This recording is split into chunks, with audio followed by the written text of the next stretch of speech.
Hello guys, तो मेरा नाम है नवीन सिंह भंडारी और आज हम लोग स्टार्ट करने जा रहे हैं फिजिक्स में वेव ऑप्टिक्स का लेक्चर नंबर 3, जिसके अंदर हम बात करेंगे किसकी, सुपरपोजिशन ऑफ लाइट वेव की। ठीक है ना। तो इससे पहले के लेक्चर्स में हम लोगों ने क्या क्या पढ़ा था, इससे पहले हम लोग क्या क्या पढ़ चुके हैं, इससे पहले हम लोग पढ़ चुके हैं क्या क्या हमने क्या पढ़ लिया था इससे पहले। सबसे पहले हमने वेव ऑप्टिक्स के अंदर क्या पढ़ा था कि वेव फ्रंट पढ़ा था, सेकेंडरी वेव फ्रंट पढ़ा। उसके बाद हमने लॉज ऑफ रिफ्लेक्शन देखे, लॉज ऑफ रिफ्रैक्शन देखे, और अलग अलग ऑब्जेक्ट से या अलग अलग मैं बोलूं इंस्ट्रूमेंट से हमने क्या देखा कि लाइट जो वेव फ्रंट है वो कैसे पास होता है। आज हम फर्दर एक कदम आगे जा रहे हैं। अगर मैं आपको बोलूं जो मतलब आज का जो बेस होगा हमारा, आज हम तैयार करेंगे अगली क्लास के लिए। जो अगली क्लास होगी फिजिक्स की, उसके अंदर हम बात करेंगे YDSE, Young's double slit experiment की। और बहुत शानदार एक्सपेरिमेंट है, बहुत शानदार एक्सपेरिमेंट है। लेकिन उस एक्सपेरिमेंट को समझने के लिए आपको कुछ बेसिक बातें पता होनी चाहिए। जो क्या है, आज हम सिर्फ बेसिक बातों की बात करेंगे। क्लास को बहुत ध्यान से सुनना है। पहली बात, थोड़ा बीच बीच में अजीब लगे तो भी ध्यान से सुनना है। देखो, मैं ये कहना चाह रहा हूं, आज का जो हमारा सबसे पहला टॉपिक है वो है सुपरपोजिशन। सुपरपोजिशन, भगवान कसम मैं तो अपने घर के बच्चों से परेशान हूं।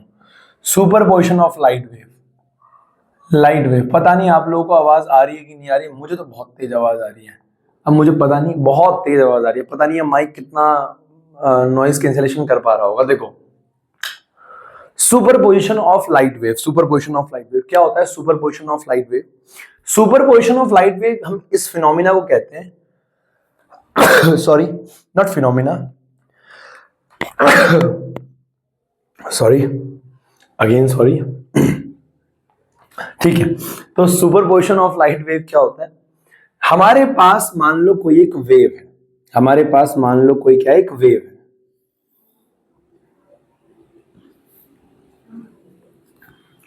एक वेव है हमारे पास, ये है ना, ऐसे एक वेव है। एक दूसरी वेव है हमारे पास। इस वेव को अगर मैं बोलूं तो इस वेव की इक्वेशन है मान लो y1। इस वेव, ये जो वेव है, वेव का जो डिस्प्लेसमेंट है वो क्या है? y1। ठीक है।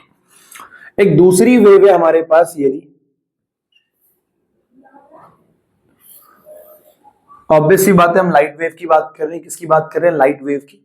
तो एक दूसरी वेव है ये। अब इन दोनों वेव, मान लो ये दोनों वेव क्या है, एक किसी बिंदु पे मिलती है, किसी बिंदु पे मिलती है। जब ये किसी बिंदु पे मिलती है, अगर मैं बोलूं तो ये वेव है y2, है ना। इस वेव की equation y2 is equal to में a sin omega t plus minus kx, कुछ भी हो सकता है। अब जो रिजल्टेंट वेव बनी वो ये थी।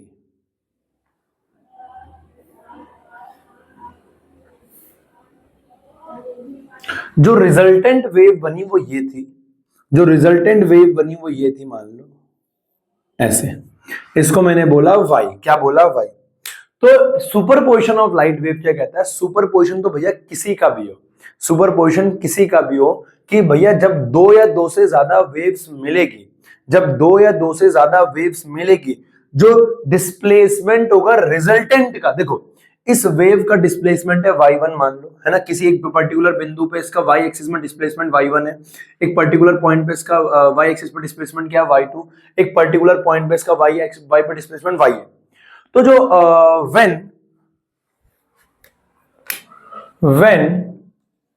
number of waves, जब क्या है, नंबर ऑफ वेव्स इंसिडेंट कर रही है किसी एक गिवन पॉइंट पे, on a given point, when number of waves incident on a given point at a particular instant, at a particular instant, ये कुछ ऐसे कि एक लाइट वेव मान लो यहां से आ रही है, एक लाइट वेव यहां से आ रही है, किसी पर्टिकुलर पॉइंट को इंसिडेंट करे एक पर्टिकुलर इंस्टेंट पे, then the displacement of resultant wave, then the displacement of resultant wave at a particular instant, at that particular instant will be vector sum of vector sum of displacement of individual waves, displacement of individual waves.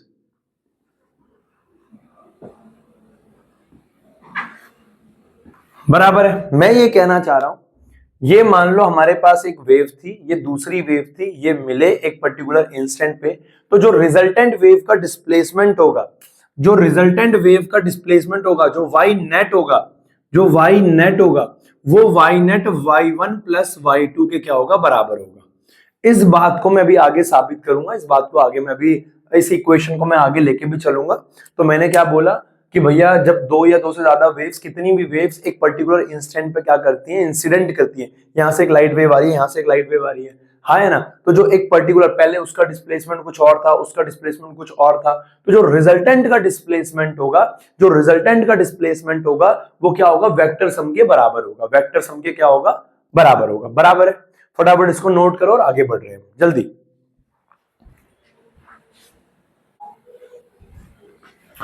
Okay तो guys, भैया इसको लिखने में बहुत समय बर्बाद होता है, मैंने लिख दिया। देखो आओ, अगला टॉपिक हमारे पास क्या है, अगला टॉपिक हमारे पास क्या है, चल रहा है ना, यस। अभी हमने सुपरपोजिशन पढ़ा, अभी हमने क्या पढ़ा, सुपरपोजिशन। पता है क्या है, गया मैं बाल कटवाने था, साल ने काट दिया, चंपू बना के भेज दिया भैंस के रंग। देखो अब ऐसा है, मैं ही कहना चाह रहा हूँ, मैं ही कहना, क्या कर सकते हैं भाई, क्या कर सकते हैं, जब तुम्हारा अपना पर्सनल होता है ना थोड़ा, तो उसको बोल भी नहीं सकते बेचारे को। देखो अब मैं कहना चाह रहा हूं, मैं कहना चाह रहा हूं, मैं कहना चाह रहा हूं, interference of light, interference of light, है ना। इस बार देखो आओ, इंटरफेरेंस, इंटरफेरेंस क्या होता है। सबसे पहले superposition, superposition, superposition, superposition of light क्या होता है कि एक लाइट, दो लाइट, ऐसे लाइट रे वेव जो है वो एक पर्टिकुलर पॉइंट पे, एक पर्टिकुलर इंस्टेंट पे इंसिडेंट करी। तो जो मैंने बोला, जो पर्टिकुलर जो डिस्प्लेसमेंट आएगा, जो डिस्प्लेसमेंट आएगा वो वेक्टर सम होगा, इसे सुपरपोजिशन बोला। पर जब लाइट, दो या दो से ज्यादा लाइट इंसिडेंट करती है एक ही जगह पे, तो वहां पे दो तरीके का क्या बनता है, इंटरफेरेंस, एक पैटर्न बनता है, दो तरीके का पैटर्न बनता है। जब लाइट, दो या दो ज्यादा लाइट फॉल करती है, आप डिस्प्लेसमेंट को तो सुपरपोजिशन से कैलकुलेट कर लोगे। जब दो या दो से ज्यादा लाइट एक ही बिंदु पे, एक ही इंस्टेंट पे फॉल करती है, तो दो तरीके के पैटर्न बनते हैं। एक को बोलते हैं कंस्ट्रक्टिव, एक को बोलते हैं डिस्ट्रक्टिव। होता क्या है ये, पहली बात ये होता है इंटरफेरेंस। क्या होता है, इंटरफेरेंस, बहुत ध्यान से सुनना। इंटरफेरेंस क्या होता है, the phenomena of uniform distribution of light wave when two और more light wave superimpose on each other is called. जब दो या दो से ज्यादा लाइट वेव सुपरइंपोज हो रही हैं, तो उनका जो डिस्प्लेसमेंट है वो तो सुपरपोजिशन है, पर वो फिनोमिना, जो पैटर्न बन रहा है, जब वो दो या दो से ज्यादा लाइट सुपरइंपोज हो रही है, जो पैटर्न बन रहा है, उस पैटर्न को हम कह रहे हैं इंटरफेरेंस। क्या बोल रहे हैं, इंटरफेरेंस। समझाता हूं। इंटरफेरेंस दो तरीके का होता है, एक होता है कंस्ट्रक्टिव, एक होता है डिस्ट्रक्टिव। अंग्रेजी पे ध्यान नहीं देना, मेरी बातों को सुनो। देखो क्या होता है कंस्ट्रक्टिव इंटरफेरेंस में। देखो अगर हमारे पास मान लो कोई एक लाइट वेव है,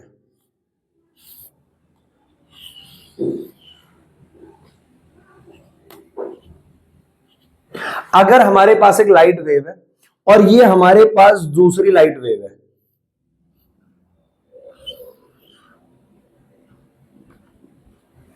एक लाइट वेव हमारे पास ये है, दूसरी लाइट वेव, इसकी ये मान लो y1, ये मान लो y2, खैर इक्वेशन से हमें कोई लेना देना नहीं है। अब मैं ये कहना चाह रहा हूं, ये दोनों जब मिली, एक लाइट वेव यहां से आ रही है, यहां से आ रही है, ये दोनों जब मिली, ये ऐसे मिली कि इसका क्रेस्ट इसके क्रेस्ट पे गिरा, इसका ट्रफ इसके ट्रफ पे गिरा, तो क्या होगा, मैक्सिमम इंटेंसिटी। देखो क्रेस्ट क्रेस्ट पे गिरेगा तो और ज्यादा क्रेस्ट ओवरऑल बड़ा होगा, एम्पलीट्यूड और बड़ा होगा। तो जो रिजल्टेंट वेव बनी हमारे पास, तो हमारे पास जो रिजल्टेंट वेव बनी वो कुछ ऐसी थी, यानी क्रेस्ट क्रेस्ट पे गिरा, ट्रफ ट्रफ पे गिरा। इसे बोलते हैं कंस्ट्रक्टिव। और कंस्ट्रक्टिव में क्या आता है, becomes maximum, the intensity of light becomes maximum. यहां पे आती है मैक्सिमम ब्राइटनेस।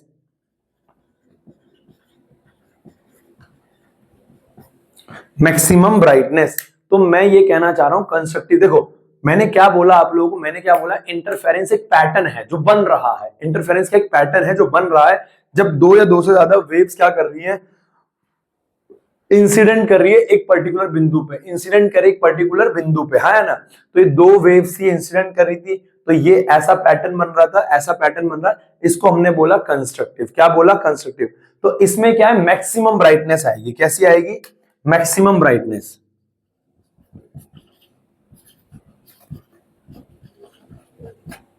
क्लियर है? हाँ है ना। और इस पैटर्न को बोला हमने कंस्ट्रक्टिव। देखो, this type of interference pattern, मैंने बोला ना pattern, this type of interference pattern obtained when crest of one wave, जब क्रेस्ट, एक वेव का क्रेस्ट दूसरे वेव के क्रेस्ट पे गिरता है, या फिर एक वेव का ट्रफ दूसरे वेव के ट्रफ पे गिरता है, अनदर वेव और the trough of one wave on the trough of another wave, है ना। तो इस तरीके का पैटर्न बनता है, इसे क्या बोलते हैं? Constructive interference. The intensity of light becomes maximum, तो इस केस में जो लाइट की इंटेंसिटी होगी वो क्या हो जाएगी? मैक्सिमम। सही बात है, मैक्सिमम होगी, और ओवरऑल इंटेंसिटी क्या होगी? मैक्सिमम होगी। यहां पे आता है डिस्ट्रक्टिव इंटरफेरेंस। क्या आता है? डिस्ट्रक्टिव। डिस्ट्रक्टिव में क्या होता है? इसका जस्ट उल्टा। डिस्ट्रक्टिव में इसका जस्ट क्या होगा? उल्टा। कैसा? वीडियो ऑन कर रखी है मैंने। यस। तो डिस्ट्रक्टिव में हमारे पास क्या होगा? हमारे पास मान लो एक वेव है,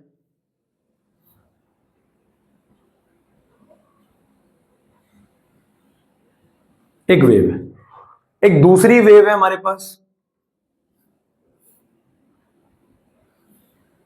लेकिन ये ऐसे है। अब हमें साफ दिख रहा है, हमें साफ अपनी नग्न आंखों से दिख रहा है कि क्या होने वाला है। भैया क्या होने वाला है, हमें साफ दिख रहा है। अब क्या है, इसका क्रैश जो है इसके ट्रफ पे गिरने वाला है, हाँ है ना। दोनों एक ही इंस्टेंट पे, इसका क्रैश इसके ट्रफ पे गिरेगा, इसका ट्रफ इसके क्रैश पे गिरेगा, और ये एक दूसरे को खत्म कर देगी। अरे यार, जैसे तुमने 11वीं क्लास में साउंड पढ़ा है ना, कि वही फ्रीक्वेंसी का साउंड मैं यहां से प्रोड्यूस करूं, वही फ्रीक्वेंसी का साउंड यहां से प्रोड्यूस करूं, और दोनों जो वेव हैं अगर वो अपोजिट में मूव कर रही हैं तो वो खत्म हो जाएगा साउंड बीच में, बीच के बाद क्या हो जाएगा? खत्म।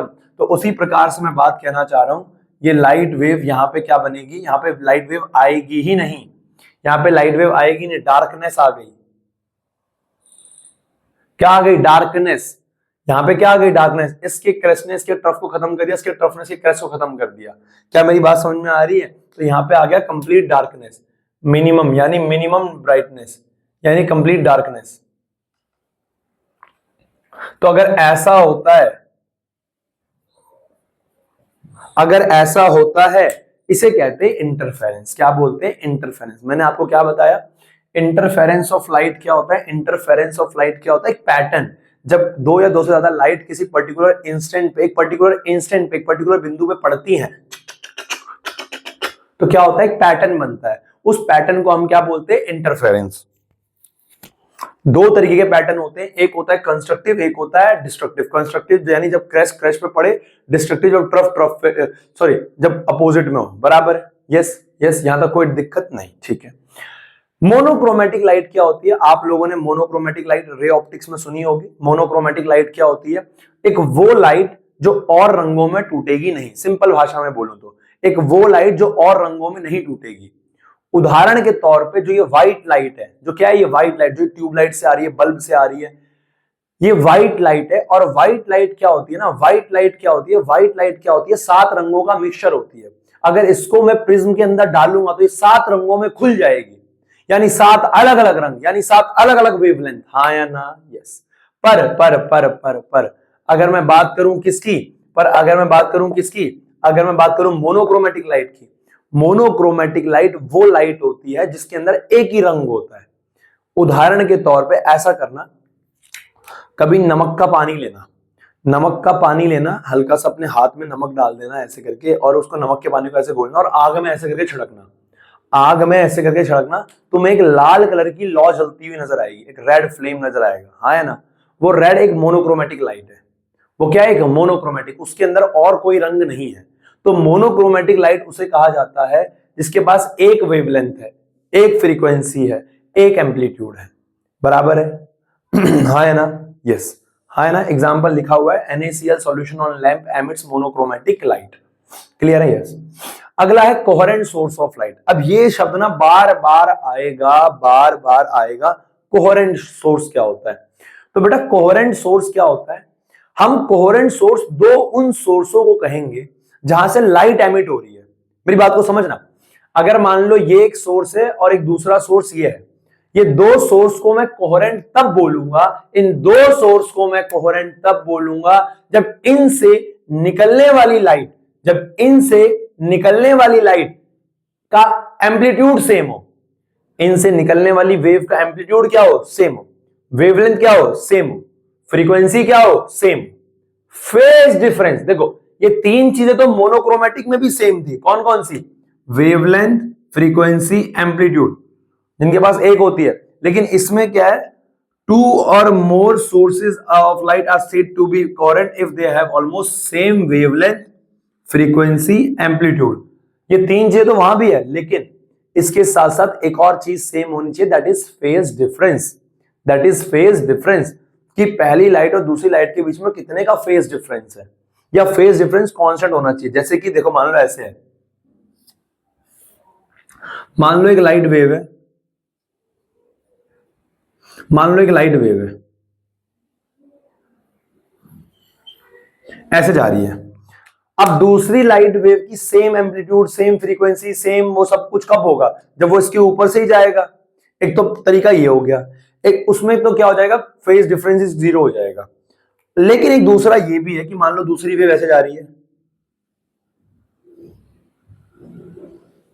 ऐसे, तो इसमें क्या है ना, हर जगह देखो फेज कांस्टेंट है, यानी पहली और दूसरी लाइट के बीच में जो फेज है वो क्या है, कांस्टेंट है, यहां भी, यहां भी, यहां भी, यहां भी। तो ये भी कोहेरेंट सोर्सेज हैं। ऐसे मत सोचना कि एक वेव जब दूसरी वेव के ऊपर से ही जाएगी तभी क्या होगा, फेज कांस्टेंट होगा, नहीं। अगर यहां पे भी क्या है, यहां पे भी क्या है, फेज क्या है, कांस्टेंट। दो कोहेरेंट, दो सोर्स, जैसे देखो सूरज और जो मेरे कमरे में ट्यूबलाइट जल रही है, तुम्हारे घर में जो बल्ब जल रहा है या ट्यूबलाइट जल रही है, जो भी जल रहा है, क्या सूरज और बल्ब एक कोहेरेंट सोर्स है, नहीं है, क्योंकि दोनों की फ्रीक्वेंसी अलग है, दोनों की वेवलेंथ अलग अलग होगी, दोनों का हो सकता है कि फेज डिफरेंस अलग अलग हो, हाँ है ना। तो मैं ये कहना चाह रहा हूं, कोहेरेंट सोर्सेज उन्हें बोलते हैं जिनके पास सेम वेवलेंथ हो, सेम फ्रीक्वेंसी हो, सेम एम्पलीट्यूड हो, और two waves are moving with same phase या विद कांस्टेंट फेज डिफरेंस। या तो फेज सेम हो दोनों का, दोनों सेम सेम उस पे हो, सेम पॉइंट से मूव है, या फिर दोनों का क्या है, फेज डिफरेंस क्या है, कांस्टेंट है। क्लियर है, ये फटाफट इसको नोट कर लो बेटा, 5 4 3 2 1। हो गया बेटा ये, ठीक है। आगे बढ़ रहे हैं, अब हम बात करने जा रहे हैं कि भैया जो आप ये बोल रहे हो मैक्सिमम इंटेंसिटी, मिनिमम इंटेंसिटी, ये इंटेंसिटी हम कैलकुलेट करेंगे कैसे, कि ब्राइटनेस होगी कि डार्कनेस होगी, हमें कैसे पता लगेगा। तो इसी का हम एक एक्सप्रेशन कैलकुलेट करने जा रहे हैं, जो कि बहुत ध्यान से मेरी बात को सुनना। देखो और बताओ, सब बढ़िया, पढ़ाई लिखाई चल रही है, रिवाइज कर रहे हो ना, करना तो पड़ेगा ही भाई, और कोई चारा भी तो नहीं है।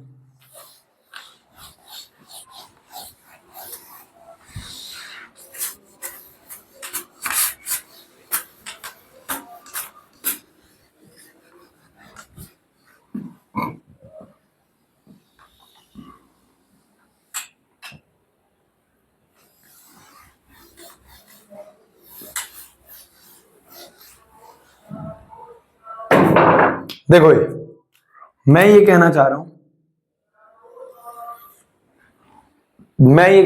देखो मेरी बात को बहुत ध्यान सुनना, मैं ये कहना चाह रहा हूं कि हमारे पास क्या है, हमारे पास क्या है, हमारे पास क्या है, हमारे पास क्या है, हमारे पास ये है कि अब हम निकालने जा रहे हैं intensity. Intensity in constructive and destructive interference.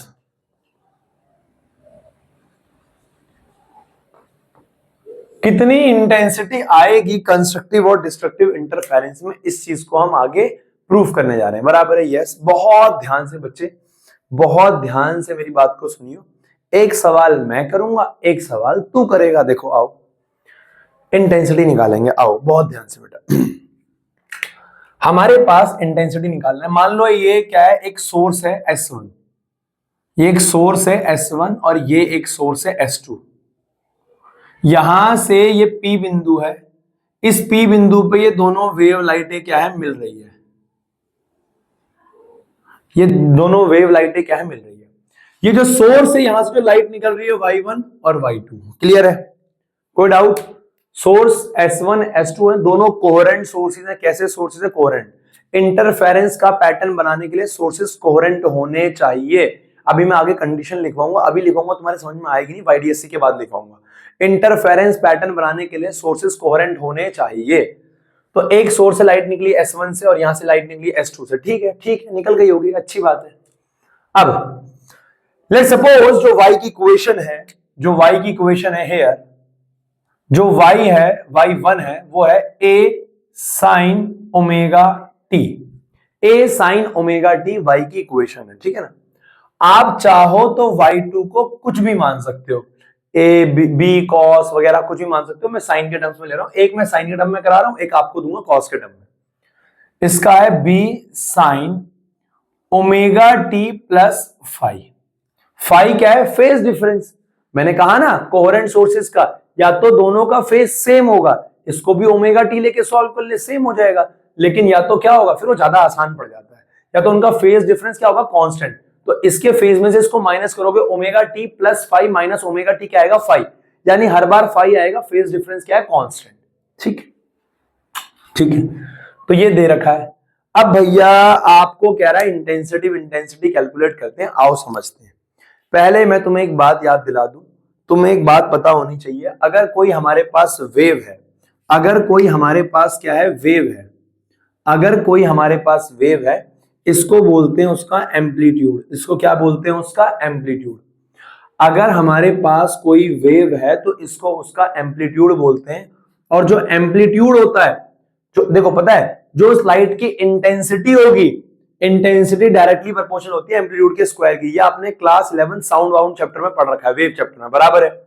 Intensity जो होती है, इंटेंसिटी जो होती है वो एम्पलीट्यूड के स्क्वायर के डायरेक्टली प्रोपोर्शनल होती है।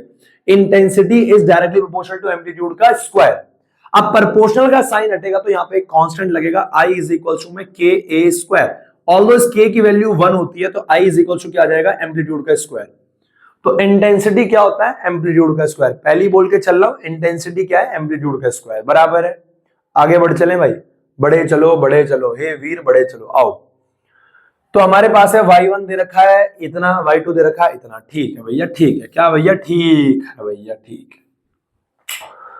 अब यहां से जो रिजल्टेंट वेव हमारे पास निकल रही होगी, we know that according to principle of superposition, according to principal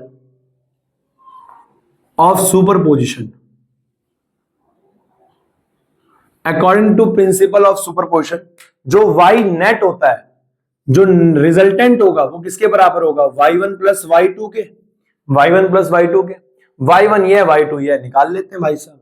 तो y रिजल्टेंट या y बोल दूं, y रिजल्टेंट को y बोल दूं, हाँ। y1 कितना है? a sine omega T plus b sine omega T plus five. a sine omega T plus b sine omega T plus five हमारे पास आ गया। ठीक, अगर मैं तुम्हारे को बोलूं, अगर मैं तुम्हारे को बोलूं कि ये a sine omega T b sine omega T plus five है, अगर मैं तुम्हारे को बोलूं कि भैया एक फॉर्मूला होता है, क्या होता है? फॉर्मूला होता है। देखो भैया ऐसा है जीवन में ना, भाई मैंने वीडियो ऑन कर रखी है 5051, यस। एक फॉर्मूला होता है साइन a प्लस बी का, भैया ऐसा है, साइन a प्लस बी का फॉर्मूला होता है sine a cos b plus cos a sine b। क्या मेरी बात समझ में आ रही है? साइन a प्लस b का फॉर्मूला क्या होता है? Sine a cos b plus cos a sine b। तो यहां पर देखो y इज इक्वल टू क्या आ जाएगा? a sine omega T plus b तो बाहर है भाई, b तो बाहर है, साइन a, इसे a मानो इसे b मानो, तो sine omega T into cos five plus, अब cos sine a cos b, अब कॉस क्या है? a क्या है? ओमेगा टी, तो कॉस ओमेगा टी बोलना इंटू में साइन फाइव। यहां तक किसी बच्चों को डाउट तो होगा नहीं। b को मल्टीप्लाई करा रहा हूं भाई, तो y इज इक्वल टू आ जाएगा a sine omega T plus b sine omega T into cos five plus B cos omega T into sine phi. यहां तक किसी को कोई डाउट नहीं। अब यहां से साइन ओमेगा टी कॉमन ले रहा हूं, तो y इज इक्वल टू क्या आ जाएगा, साइन ओमेगा टी। ये y रिजल्टेंट है, ये y क्या है, resultant, A plus B cos five, A plus B cos five बचेगा यहां पे, plus B sine five into में कॉस ओमेगा टी। ये हमारे पास बच गई इक्वेशन, इसको बोल दो 1। इसको क्या बोल दिया मैंने, 1। अब ध्यान से मेरी बात को सुनना, देखो इस इक्वेशन में क्या क्या कांस्टेंट है। देखो ए एम्पलीट्यूड है, ए क्या है, एम्पलीट्यूड ऑफ वेव 1, बी क्या है, एम्पलीट्यूड ऑफ वेव 2, आगे एम्पलीट्यूड होता है, अरे भाई मैं तो बोल दिया, पता है ना आगे एम्पलीट्यूड होता है, हाँ छोड़ दो पढ़ाई लिखाई वरना, आगे एम्पलीट्यूड, ए एम्पलीट्यूड है, बी भी एम्पलीट्यूड है, यस। अब ए और बी एम्पलीट्यूड है, तो ये तो कांस्टेंट हो गया भाई साहब, ये क्या हो गया, कांस्टेंट, ये तो क्या हो गया, कांस्टेंट। देखो अब जो ये ओमेगा टी है, ये तो समय के साथ बदलेगा भाई, टी बदलेगा, आगे आगे भी जाएगी, समय के साथ टी बदलेगा, ओमेगा टी की वैल्यू बदलेगी, पर फाई तो कांस्टेंट है। फॉर कोहेरेंट सोर्सेज, अरे हाँ बोलना है यार, फॉर कोहेरेंट सोर्सेज फाई क्या होना चाहिए, कांस्टेंट, फाई क्या होना चाहिए, constant, constant, constant, constant, constant. तो हम पता क्या करते हैं, हम यहां पे करते हैं here A constant, B constant, cos phi constant, तो ये तीनों चीजें कांस्टेंट है, तो हम यहां पर क्या करते हैं, ए प्लस बी कॉस फाइव, ये जो पूरा कांस्टेंट था ये बराबर रख देते हैं किसके, आर कॉस थीटा के। ये थीटा रिजल्टेंट का थीटा है, ये थीटा रिजल्टेंट का फेज है, ये कांस्टेंट, ये कांस्टेंट, कांस्टेंट, और ये पूरा कांस्टेंट इसके कांस्टेंट के बराबर आता है, इसको बोलते हैं 2। अब यहां पे b कांस्टेंट और sine five, omega T constant नहीं है तो sine cos omega T constant नहीं होगा, b कांस्टेंट है, साइन फाइव कांस्टेंट है, तो यहां पे आ जाएगा b sine five is equal to, इसको हम मानते हैं r साइन थीटा। यार यहीं पे दिक्कत है जहां पे बच्चे को एक दिक्कत होती है थोड़ी सी, बाकी कहीं पे बच्चे को दिक्कत नहीं होती साला, कि ये कांस्टेंट को हमने एक और चीज मान लिया, ये पूरी टर्म्स कांस्टेंट थी, कांस्टेंट को ऐड करोगे, कांस्टेंट में कांस्टेंट आएगा, इसको हम r sin theta, r cos theta बोलते हैं कॉस की वजह से, और इसको r sin थीटा बोलते हैं साइन की वजह से। तो ये हुआ 2, ये हुआ 3, किसी को कोई डाउट नहीं। अब अगर मैं यहां 2 और 3 की वैल्यू को एक में पुट कर दूं, अरे 2 और 3 को एक में, ये r क्या है, r है रिजल्टेंट का एम्पलीट्यूड, r क्या है, रिजल्टेंट का एम्पलीट्यूड, r क्या है, रिजल्टेंट का एम्पलीट्यूड, r क्या है, रिजल्टेंट का एम्पलीट्यूड। देखो अगर मैं पुट 2 and 3, बेटा प्लीज ध्यान से सुनना, बस अपने आप में कह रहा हूं, लास्ट में समझ में आ जाएगा। देखो इन 1 अगर 2 और 3 को एक में पुट करूं तो y इज इक्वल टू क्या आ जाएगा, y इज इक्वल टू में sine omega T a plus B cos five की जगह आप क्या ले सकते हो, r कॉस थीटा, यहां पे आ गया r cos theta, plus b sine five की जगह आप क्या ले सकते हो, r sine theta, r sine theta into cos omega T. अब ध्यान से अगर मैं यहां से r को कॉमन ले लूं तो y क्या आ जाएगा, sine omega T into cos theta, plus cos को पहले लिख रहा हूं, कॉस को पहले लिख रहा हूं, cos omega T into sine theta. अब ध्यान से देखो ये फॉर्मूला तुम्हें ये रहा, sine A cos B, cos A sine B, sine A cos B, cos A sine B, ये साइन ए प्लस बी का फॉर्मूला बन गया। क्या बन गया, साइन ए प्लस बी का फॉर्मूला होता है ये, sine A plus B is equal to sine A cos B plus cos A sine B होता है। तो हम क्या करते हैं, इसकी जगह वापस साइन ए प्लस बी लिखेंगे। तो यहां, अरे भाई बायोलॉजी समझ में आ रही है बात, क्या चल रहा है यहाँ पे, तो y इज इक्वल टू क्या आ जाएगा, r साइन ए क्या है ओमेगा टी और b क्या है थीटा, ये बनता है रिजल्टेंट की इक्वेशन, ये बनती है रिजल्टेंट की। आपके पास y1 की ये थी, y2 की ये, रिजल्टेंट की बनती है ये, रिजल्टेंट की इक्वेशन बनती है ये थीटा क्या है, रिजल्टेंट का फेज है, ये omega T plus theta resultant का फेज है, r क्या है, रिजल्टेंट का क्या है, ये है रिजल्टेंट, है ना, रिजल्टेंट लिखना, रिजल्टेंट लिखो, लिखो, ठीक हो। तो ये क्या है, equation of resultant.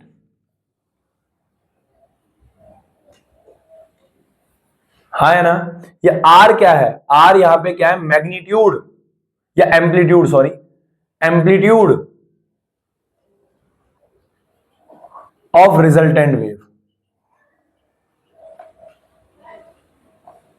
Amplitude of resultant wave. क्या मेरी बात समझ में आ रही है? हाँ है ना, हाँ है ना। और ये ए क्या था, ए था रिजल्ट एम्पलीट्यूड ऑफ वेव 1 और बी क्या था, एम्पलीट्यूड ऑफ वेव 2। कोई दिक्कत किसी बच्चों को यहां तक? ये तो आपने निकाली इक्वेशन, ये तो आपने, अगर वो आपसे कहता है ए और बी आपको वेव दे दे और कह दे कि इक्वेशन निकालो रिजल्टेंट की, तो आप ऐसे करके इक्वेशन निकाल सकते हो, इक्वेशन ऑफ रिजल्टेंट, ऐसे लिखता हूं, रिजल्टेंट इक्वेशन, है ना। अब यहां पे हमें तो निकालना है इंटेंसिटी। अब इंटेंसिटी कैसे निकालते हैं हम लोग, इंटेंसिटी कैसे निकालते हैं, इंटेंसिटी, अगर मैं ये 2 और 3 का, अगर मैं इस 2 और 3 का स्क्वायर करके ऐड कर दूं for intensity, for intensity of resultant wave.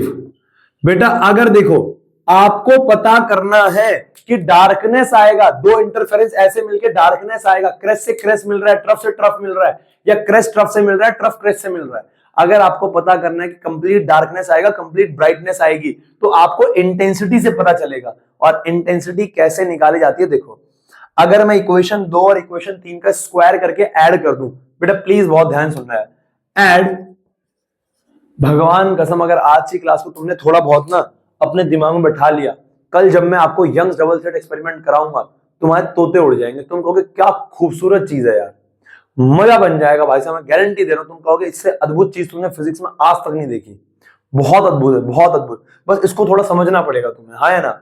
Add, क्या कहते हैं, स्क्वायर ऑफ इक्वेशन 2 and 3 बराबर है।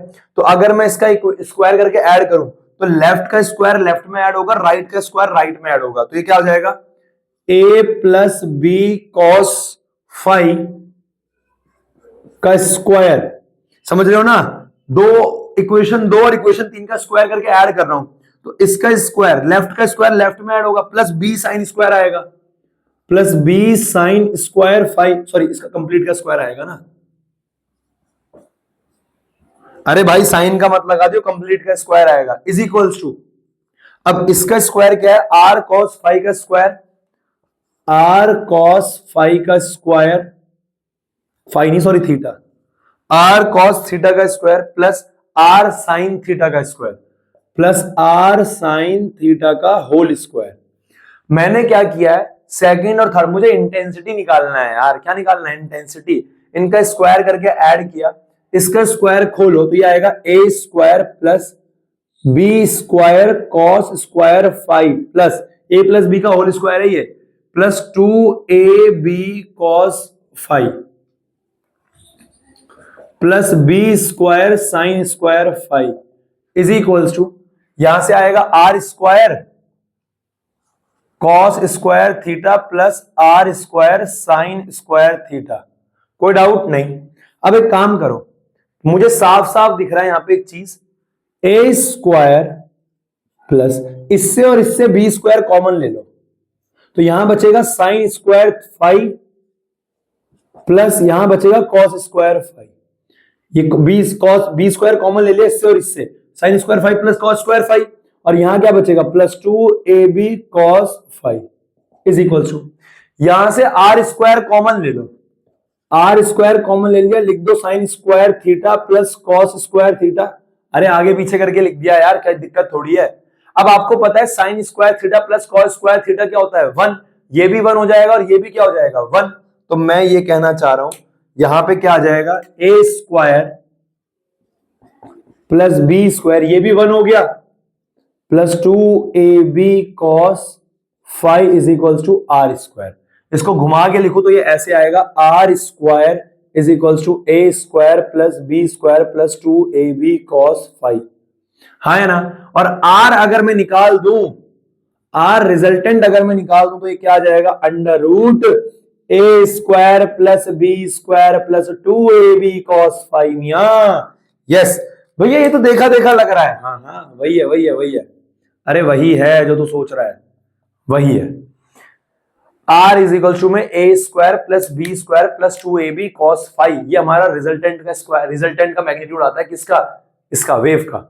जो वेव का रिजल्टेंट आता है वो ये आता है, जो वेव का रिजल्टेंट आता है वो ये आता है। आपसे एग्जाम में कहे कि वेव की इक्वेशन निकालो तो ये रहा, आपसे कहे रिजल्टेंट निकालो ये रहा। भैया तो वेक्टर वाला है ना, वो जो क्लास 11 में वेक्टर एडिशन पढ़ा था, हाँ वही है वही है वही है। इसका square A square plus B square plus 2ab cos phi, clear है। और फाइव क्या था, फेज डिफरेंस, फाइव क्या था, phase difference.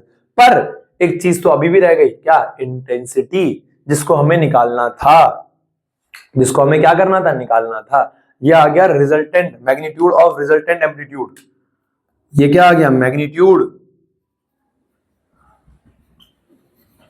Of resultant amplitude. ये आपने निकाल दिया मैग्नीट्यूड ऑफ रिजल्टेंट एम्पलीट्यूड। क्या मेरी बात समझ में आ रही है, हाँ है ना। अब यहां पर मैं ये कहना चाह रहा हूं, यहां पर अब बात करते इंटेंसिटी की। इंटेंसिटी को कैसे निकाला जाए, बहुत सिंपल है बेटा, देख घबराना नहीं है, वीडियो चल रही है ना। यस सब साफ है, सब एकदम जिंदा दिख रहा है बेटा। देखो रिजल्टेंट का एम्पलीट्यूड कैसे निकालना है, रिजल्टेंट का एम्पलीट्यूड कैसे निकालना है, देख भाई।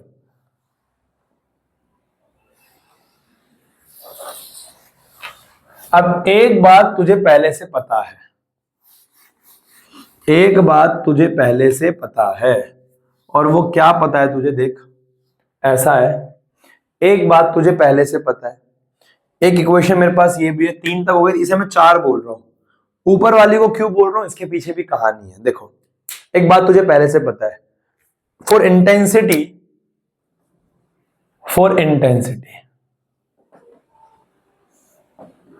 हम लोग जानते हैं intensity is directly proportional to amplitude का square. Intensity directly proportional to amplitude का स्क्वायर, प्रोपोर्शनल का साइन लगता है, कांस्टेंट लगता है, कांस्टेंट की वैल्यू 1 है। I इज इक्वल टू ए का स्क्वायर। ये बात क्या सबको पता है भाई, क्या ये बात सबको पता है कि इंटेंसिटी एम्पलीट्यूड के स्क्वायर के डायरेक्टली प्रोपोर्शनल है, प्रोपोर्शनल का साइन हटके कांस्टेंट लगता है, उसकी वैल्यू क्या है, 1 है। अब फॉर लाइट वेव 1, बेटा सो तो नहीं रहा तू, सो तो नहीं रहा ना यार, सो तो नहीं रहा ना यार, प्लीज यार देख लेना यार। For light wave 1, for light wave 1, अगर मैं फर्स्ट लाइट वेव की बात करूं, किसकी बात करूं, फर्स्ट लाइट वेव की। अगर मैं फॉर लाइट वेव 1, अगर मैं फर्स्ट लाइट वेव की बात करूं, तो उसके लिए जो पहली लाइट आई थी, ऐसे था ना, ये P पॉइंट था, यहां से सोर्स 1 था S1, यहां पे सोर्स S2 था, यहां से लाइट ऐसे जा रही थी, यहां से लाइट ऐसे जा रही थी, हाँ है ना। तो मैं ये कहना चाह रहा हूं फॉर लाइट वेव 1, जो फर्स्ट लाइट वेव थी, जो फर्स्ट लाइट वेव थी, उसकी इंटेंसिटी मैंने बोल दी I1, और उसका एम्पलीट्यूड क्या था, A। अरे पहली लाइट का एम्पलीट्यूड A था ना, एम्पलीट्यूड ऑफ फर्स्ट वेव, और ये क्या है, B क्या है, एम्पलीट्यूड ऑफ सेकेंड वेव, हाँ है ना। तो पहले वेव का एम्पलीट्यूड है A, दूसरे वेव का एम्पलीट्यूड है B, तो I1 इज इक्वल टू क्या आ जाएगा, A स्क्वायर, हाँ बोल देना यार, हाँ 4 5, for light wave 2, for light wave 2, light wave दूसरी के लिए क्या हो जाएगा बेटा, देख रहा है ना बेटा यार, प्लीज देख ले यार, I2 क्या हो जाएगा, B का स्क्वायर। अरे एम्पलीट्यूड B का, उसका एम्पलीट्यूड ही B है ना यार साला यार, तो B का स्क्वायर हो जाएगा, इसे बोलते 6। अब बोल रिजल्टेंट वेव, अब यहां पे क्या आएगा, रिजल्टेंट वेव साला, जो रिजल्टेंट वेव है उसका एम्पलीट्यूड क्या है, R, उसका एम्पलीट्यूड है R, तो I रिजल्टेंट को I बोल रहा हूं, ये क्या हो जाएगा, R के स्क्वायर के डायरेक्टली प्रोपोर्शनल, इसको बोल रहा हूं 7, हाँ है ना। अब पुट कर दे भैंस के टांग, 5 6 7 को किसमें, 4 में, put 5 6 and 7 in equation 4। In equation 4 मैं ये कहना चाह रहा हूं R square is equal to A square plus B square. देखो रिलैक्स कर देख, आर स्क्वायर की जगह मैं क्या लिख सकता हूं, आई का आई, आर स्क्वायर की जगह आई लिख सकता हूं यहां पे, तो ये आ जाएगा I is equal to A square की जगह मैं क्या लिख सकता हूं, I1। भगवान कसम खा के बोल रहा हूं, जब क्लास खत्म करूंगा तुम्हें मजा आएगा अगर तुम ध्यान से सुन रहे हो तो। अभी मैं काम की बात पे आया हूं नहीं, जिसके लिए आए थे हम आज, जिसके लिए हमने आज क्लास ली, अभी तो मैं उस टॉपिक पे आया भी नहीं हूं मैं, इसके दान I1। और यहां बी स्क्वायर की जगह क्या आएगा, I2। अब यहां 2, ए की जगह क्या आएगा, ए स्क्वायर की जगह I1 है तो ए की जगह क्या लगेगा, इधर रूट लग जाएगा तो इधर आएगा अंडर रूट I1। बी की जगह क्या आएगा, अंडर रूट I2। और यहां पे क्या है, cos फाइव। तो ये बना हमारे पास रिजल्टेंट इंटेंसिटी का फॉर्मूला। ये हमारे पास आता है रिजल्टेंट इंटेंसिटी का फॉर्मूला। ये हमारे पास आता है रिजल्टेंट। क्या आपको फॉर्मूला, आपको ये फॉर्मूला याद होना चाहिए रिजल्टेंट का, आपको ये फॉर्मूला याद होना चाहिए इंटेंसिटी का, कोई डाउट नहीं। मैं ये कहना चाह रहा हूं बेटा बात को समझना यार, बात को समझना कैसे किया, देखना यार। एक हमारे पास एक लाइट सोर्स था, उससे लाइट निकली, एक दूसरा लाइट सोर्स था, उससे भी लाइट निकली, उसका एम्पलीट्यूड ए, इसका एम्पलीट्यूड बी, उसकी equation y1 is equal to में a sin ओमेगा t, इसकी y2 इज इक्वल टू में b sin omega t plus 5। अब मैंने क्या बोला कि भैया सुपरपोजिशन स्टार्टिंग में पढ़ लिया था कि रिजल्टेंट की जो इक्वेशन होगी, रिजल्टेंट की इक्वेशन का एम्पलीट्यूड था r, मैंने स्टार्टिंग में पढ़ लिया था कि डायरेक्ट ऐड होगा।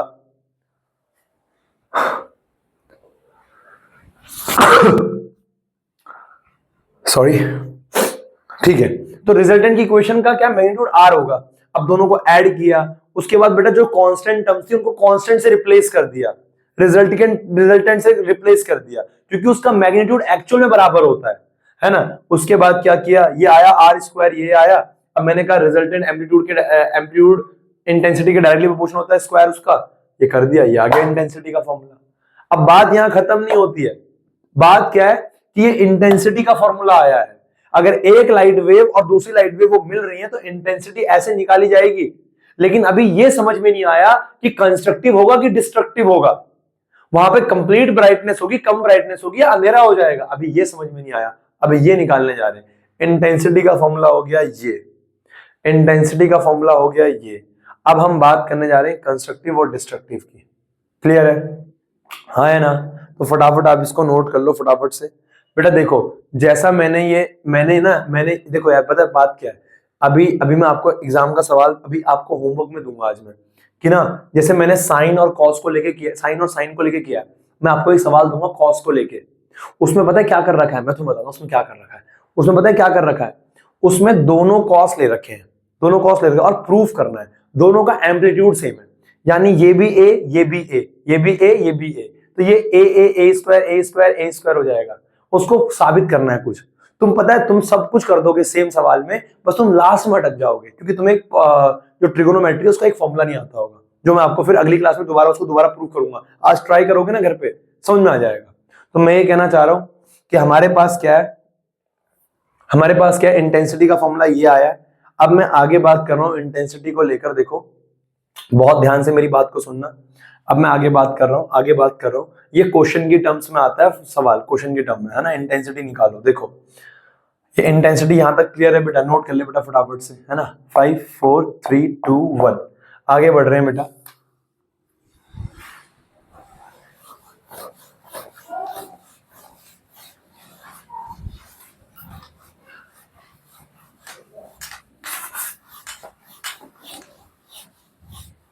बल्कि मैं तो इस टॉपिक को भी देख, पता है क्या सीन क्या है यार, अगर तेरे को ना ये बातें समझ में आ गई ना बेटा, अगर तेरे को ये बातें समझ में आ गई, तेरे को आगे के टॉपिक भी समझ में आ जाएंगे यार।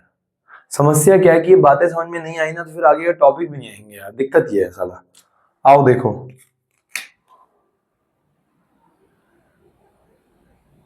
ठीक है भाई। अब हमें पता है नोट,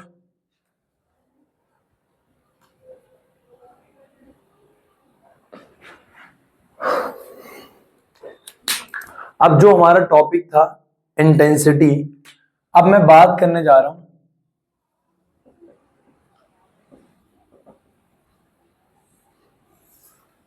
इंटेंसिटी का जो फॉर्मूला था वो क्या था, आई इज इक्वल्स टू में I1 plus I2 plus √2 √I1 √I2 cos phi, ये इंटेंसिटी का फॉर्मूला था। ये इंटेंसिटी का क्या था, फॉर्मूला था, ठीक है ना। अब यहां पे दो केस बनते हैं बेटा, एक बनता है यहां पे क्या, कंस्ट्रक्टिव इंटरफेरेंस के लिए, और एक बनता है यहां पे बेटा किसके लिए, डिस्ट्रक्टिव इंटरफेरेंस के लिए। अब मैं यहां पे दो केस बना रहा हूं कि कंस्ट्रक्टिव के लिए और डिस्ट्रक्टिव के लिए क्या होता है बेटा, बहुत ध्यान सुनियो, है ना यार। फॉर कंस्ट्रक्टिव इंटरफेरेंस,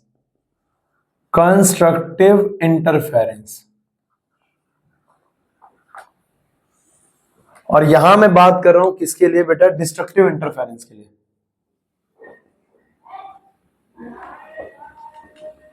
मैं इसको फेरेंस, मैं बेटा ध्यान सुनना, मैं जानता हूं कि थोड़ा अजीब लगता है, मैं इसको अगली क्लास में दोबारा रिपीट करूंगा, है ना यार, तो थोड़ा, लेकिन अभी भी तो ध्यान से सुन। कंस्ट्रक्टिव इंटरफेरेंस के लिए क्या है, ब्राइटनेस मैक्सिमम आएगी। कंस्ट्रक्टिव इंटरफेरेंस में क्या होता है बेटा, इसमें क्या होता है, कंस्ट्रक्टिव इंटरफेरेंस में मैक्सिमम ब्राइटनेस आती है, मैक्सिमम ब्राइटनेस आएगी, मैक्सिमम कंस्ट्रक्टिव इंटरफेरेंस में मैक्सिमम ब्राइटनेस आएगी। अरे ध्यान से सुन रहे यार, डिस्ट्रक्टिव में क्या आएगी, मिनिमम ब्राइटनेस आएगी, मिनिमम ब्राइटनेस आएगी। हाँ है ना, अंधेरा हुआ था कि नहीं हुआ था, यहाँ पे उजाला हुआ था कि नहीं हुआ था, मिनिमम, यहाँ पे उजाला, मैक्सिमम। देखो अब मैं ये कहना चाह रहा हूं, दो लाइटें हैं, कब वो बहुत ज्यादा उजाला हो जाएगा और कब अंधेरा ही हो जाएगा, है ना, है ना। तो मिनिमम ब्राइटनेस, मैक्सिमम ब्राइटनेस, यानी यहां पर हमें जो आई चाहिए वो आई मैक्सिमम चाहिए, जो इंटेंसिटी चाहिए वो मैक्सिमम चाहिए।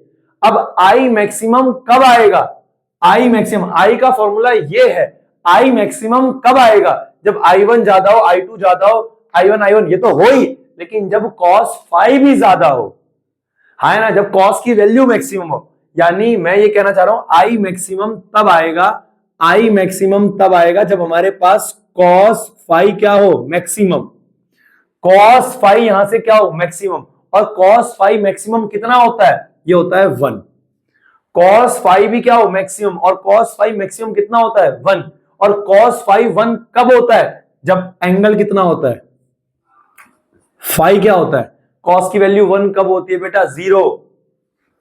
अब रुक मत जाइयो, सिर्फ 0 पे नहीं होती है, और कहां होती है, 2 पाई, और कहां होती है, 4 पाई।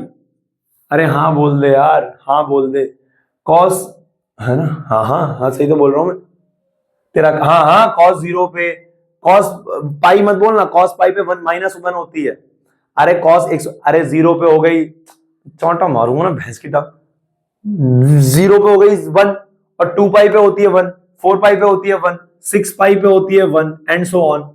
तो बेटा मैं ये कहना चाह रहा हूं, cos फाई में देखो, ये पूरी वैल्यू ज्यादा होगी, ये पूरी वैल्यू ज्यादा होगी, तभी तो ये वैल्यू ज्यादा आएगी, ये तो ज्यादा हो ही जाएंगे साला, फाई भी तो ज्यादा होना चाहिए। फाई ज्यादा कितना होता है, cos की वैल्यू मैक्सिमम कितनी जाती है, 1, 1 कब जाती है, 0, 2 पाई, 4 पाई, 6 पाई। अब ये कुछ भी हो सकता है, अब ये कुछ भी हो सकता है, अब ये कुछ भी हो सकता है, तो इसको मैं क्या लिख सकता हूं कि फाई क्या होना चाहिए, इसको मैं यहां पे ये बोल सकता हूं कि फाई होना चाहिए, फाई होना चाहिए 2n पाई, 2n पाई, है भैया, क्या क्या है ये 2n पाई क्या है, या तो ये याद कर लो कि 0, 2 पाई, 4 पाई, 6 पाई कुछ भी हो सकता है फाई, या तो ये याद कर लो कि 2n पाई, जहां पे n की वैल्यू क्या है, हेयर n, हेयर n क्या है, 0, 1, 2, 3 एंड सो ऑन। कैसे भैया, अरे फाई 0, 2 पाई, अगर n की वैल्यू 0 रख दो तो 0 आ जाएगा फाई 0, n की वैल्यू 1 रख दो तो 2, 1 जा 2 और पाई 2 पाई हो गया, n की वैल्यू 2 रख दो, 2 2 जा 4 4 पाई, n की वैल्यू 3 रख दो तो 3 2 जा 6 6 पाई। ये तुम्हें लग रहा है कि अभी याद है, ये घंटा याद नहीं रहेगा तुम्हें कल साला, तो मैं ये कहना चाह रहा हूं फाई क्या होना चाहिए, 2n पाई। वीडियो चल रही है, यस चल रहा है ना, इंटेंसिटी दिख तो रहा है, हाँ ये खिसक गया ना, फोन शिफ्ट हो गया ना यार, फोन शिफ्ट हो गया क्या, नहीं नहीं साफ दिख रहा है देखो। तो ये क्या होना चाहिए, 2n पाई, बराबर है, हाँ या ना, तो ये 0, 1, 2 एंड सो ऑन, बराबर है, यस यस। तो ये हो जाएगा, कॉस की वैल्यू 1 हो जाएगी, तो मैक्सिमम इंटेंसिटी क्या आएगी, ध्यान से, आई मैक्स क्या आएगा, आई मैक्स क्या आएगा, I1 plus I2 plus 2 under root I1 under root I2। Cos phi तो 1 हो गया, कॉस फाई तो क्या हो गया 1। मैक्सिमम के लिए तो कॉस फाई 1 हो जाएगा ना। ये क्या है, नहीं दिख रहा, नहीं दिख रहा, इसको और दिखाऊं, अच्छा। अंडर रूट I1 का स्क्वायर लिख सकता हूं इसको मैं। अरे अगर कहीं पे 2 लिखा है उसको मैं √2 का स्क्वायर नहीं लिख सकता क्या, √2 का स्क्वायर 1 2 ही तो होगा। हाँ, तो अगर यहाँ I1 लिखा हुआ था इसको मैं अंडर रूट I1 का स्क्वायर लिख सकता हूं, ठीक है। यहाँ I2 को मैं अंडर रूट I2 का स्क्वायर लिख सकता हूं, स्क्वायर से रूट हट जाएगा, plus 2 under root I1 under root I2। दिख गया, दिखा। अबे लीचड़ a प्लस बी का होल स्क्वायर है ये भैंस की टांग। तो आई मैक्सिमम क्या आ गया, आई मैक्सिमम आ गया आपके पास क्या, आई मैक्सिमम आ गया under root I1 plus under root I2 का होल स्क्वायर। ये आती है मैक्सिमम इंटेंसिटी। अंधे को भी दिख जाएगा, इसको 1 कर दो तो ये a प्लस बी का होल स्क्वायर बन जाएगा, अंधे को भी दिख जाएगा भैंस की टांग, a प्लस बी का होल स्क्वायर। मैक्सिमम इंटेंसिटी आती है ये होता है कंस्ट्रक्टिव इंटरफेरेंस। इसमें बनेगी ब्राइटनेस, कंप्लीट ब्राइटनेस।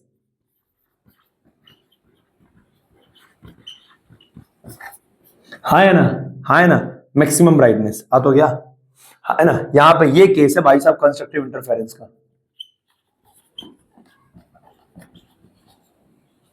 अगर कंस्ट्रक्टिव इंटरफेरेंस चाहिए तो फेज डिफरेंस होना चाहिए 0, 2 पाई, 4 पाई, 6 पाई एंड सो ऑन, है ना। अब सेम यही चीज अगर मैं डिस्ट्रक्टिव इंटरफेरेंस के लिए लेके चलूं, ये सारी चीजें बेटा ये सवालों में काम आती है, सवालों में। हाँ, ऐसे मुंह उठा के मत देख इसको। हाँ देखो, अब यार तेरे अगर इतना समझाने के बाद भी ना समझ में नहीं आया ना, तो देख मैं क्या बोलूं यार, अब मैं बता यार। हाँ बेटा, है ना बेटा। अब यहाँ पे इंटेंसिटी क्या चाहिए यार, मिनिमम चाहिए यार, आई मिनिमम चाहिए यार। आई क्या चाहिए, मिनिमम। आई मिनिमम कब आएगा यार, जब आई मिनिमम आएगा तो कैसे बिस्तर में लेट के तो नहीं देखता, ऐसे बैठ के बैठा हुआ है, सीधा बैठा करो जैसे क्लास में बैठते हैं, है ना। सोफे पे लेटे हुए हैं, ऐसे फोन चल रहा है, तू तो अच्छा बच्चा, तू तो नहीं करता होगा ये सब। देखो तो आई मिनिमम कब आएगा, अब देखो cos फाइव, जब ये कम हो ये कम हो, मतलब cos फाइव भी कम होना चाहिए, और cos फाइव मिनिमम कितना होता है। अब मैंने कई बच्चों को ऐसे गलती करते हुए देखा कि cos फाइव मिनिमम 0 बोल देंगे। मैं देखना, मैं भी देखो गिरगिट की तरह रंग बदलूंगा। आज मैं cos फाइव की कम से कम वैल्यू -1 लूंगा, लेकिन कल देखना मैं 0 ले लूंगा। डिपेंड करता है सिचुएशन पे, तुम्हें वैल्यू कम से कम चाहिए, यहां और कम हो सकती है -1 लेके। cos की मिनिमम वैल्यू होती है -1, cos की मिनिमम वैल्यू इस फॉर्मूले के हिसाब से -1 जानी चाहिए, क्योंकि -1 रखोगे तो ये वैल्यू ओवरऑल कम होगी इससे, और घटेगा ये। हमें मिनिमम इंटेंसिटी चाहिए, तो cos फाइव -1। अब बताओ फाइव, अगर cos फाइव -1 चाहिए तो फाइव क्या क्या होना चाहिए।